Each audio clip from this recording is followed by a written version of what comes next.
and I will never leave the sector, I'm sure, because, it's such an awesome space to be working in terms of the decisions that governments are making and how much it's impacting how we can all operate in cyberspace, but also, some of the standards and stuff that we have to kind of comply with across the board as organizations, and how quickly kind of the space is moving, and also just all of the really awesome, very clever people that I get to work with on a day-to-day basis, and the stuff that they're doing being kind of genuinely beneficial and for the greater good of a more secure cyberspace. So, yeah, it kind of ticks all the boxes in terms of purpose and a space that's evolving so rapidly, never getting bored, continuously learning, and really feeling like within my kind of current role, having the opportunity to make that link between policymakers and politicians and government and the world of cybersecurity, and often acting as a bit of a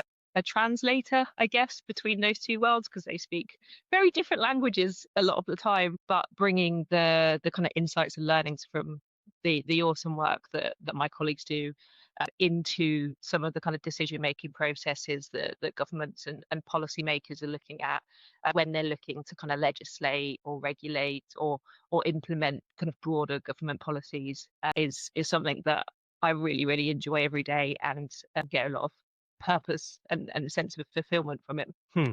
Yeah, it's fascinating that you have that experience, right? Because I have the same experience from like a technical perspective, right? Where it's like never ending learning. There's always something that you can specialize in. There's always something, that's going on that you didn't know that, you have to learn and whatnot, which is very exciting for me. And like, I think that that's probably where like I joined and left so many other companies being on like their internal security team, because for me it's like as soon as I learn the environment and the tech behind it, it becomes uninteresting very quickly for me. And so now I'm on the other side where I'm doing consulting, and I'm seeing new customers every single day, multiple times throughout the day, learning new environments, learning new tech, all this different stuff. And so it's like reignited that fire in me to like keep going. Yeah, and I always tell everyone